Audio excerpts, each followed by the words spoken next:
এই সপ্তাহে প্রতিদিনই বৃষ্টি, আর প্রতিদিন বৃষ্টির মধ্যেই ঋষি স্কুলে গেছে, এসছে, পড়তে গেছে, বৃষ্টিতে ভিজে তার অবস্থা বেহাল। তাই আজকে সে স্কুল যাবে না, কালকে রাত্রেই বলে দিয়েছিল। আজকে সে নতুনত্ব কিছু খেতে চেয়েছে, বাড়ি থাকা মানেই নতুন কিছু একটা বায়না। তাই সকালবেলা উঠেই গাজর, ক্যাপসিকাম সাথে বাঁধাকপি খুব সুন্দর করে কেটে নিয়েছি, আর এগুলোকে ধুয়ে তেলের মধ্যে দিয়েছি ভাজতে।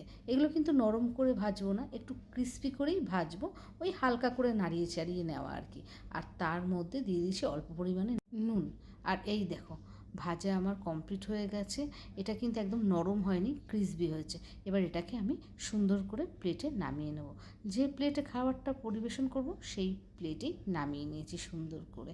নামাবার পর দেখো জিনিসটা ঠিক দেখতে ঠিক এরকম হয়েছে। আর এইবার কড়াই গরম করে তার মধ্যে আদা কুচি, রসুন কুচি আর লঙ্কা কুচি দিয়ে দিয়েছি। দিয়ে একটুখানি নাড়িয়ে চাড়িয়ে দিয়ে দিয়েছি হলো জল। যেহেতু কড়াইটা খুব গরম হয়ে গেছে, জিনিসগুলো যাতে পুড়ে না যায় তাই হালকা করে নাড়িয়ে চাড়িয়ে জল দিয়ে দিয়েছি। এবার এইটার মধ্যেই দিয়ে দেবো একে একে sauce, tomato sauce, chilli sauce, soya sauce, সব সুন্দর করে দিয়ে নাড়িয়ে চাড়িয়ে একটু ফুটে উঠলেই দিয়ে দেবো তাতে ভিনিগার। আন্দাজটা যদি ঠিকঠাক দেওয়া যায় সসের, তাহলে এই গ্রেভিটা খেতে বেশ সুন্দর লাগে। টক ঝাল মিষ্টি একটা ফ্লেভার হয় তো, তাই জন্য খেতেও বেশ সুন্দর লাগে। এবার সব কিছু দেওয়া হয়ে গেছে, গ্রেভিটা ফুটতে দিয়ে দিয়েছি।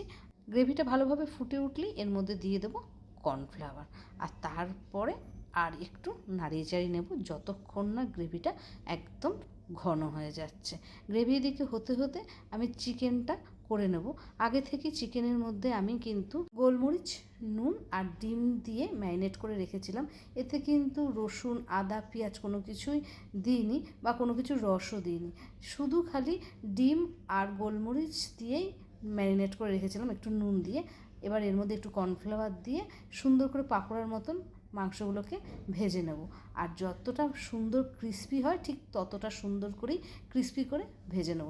এই যে আমার মাংস ভাজা একদম কিন্তু হয়ে গেছে। এটা কিন্তু ক্রিস্পি হতে হবে, ক্রিস্পি হলেই টেস্টটা ভালো পাওয়া যাবে। আর এইবার গ্রেভির মধ্যে দিয়ে দেবো। গ্রেভিটাও আমার হয়ে গেছে। গ্রেভি কিন্তু গরম গরম থাকা অবস্থাতেই এই মাংসর পাকোড়াগুলো দিয়ে দিতে হবে।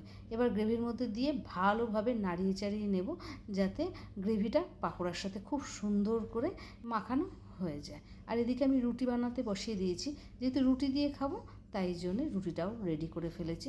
আর এই দেখো গ্রেভির সাথে এখানে আমার মাখানো একদম কমপ্লিট হয়ে গেছে।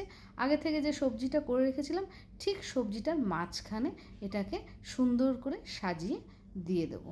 সবজিগুলো তো ক্রিস্পি ছিলই, এবার চিকেনটাকেও সুন্দর করে ক্রিস্পি করে ভেজে দিয়ে দিয়েছি। এটা না খেতে বেশ ভালো লাগে। সবসময় তো রেস্টুরেন্টে গিয়ে খাওয়া হয় না, তাই বাড়িতেই মাঝে মাঝে নিজের মতন করে বানিয়ে নিই। আর কোনো কিছু শেখার জন্য তো আমাদের ইউটিউব রয়েছে, সেখান থেকেও শিখে নিই।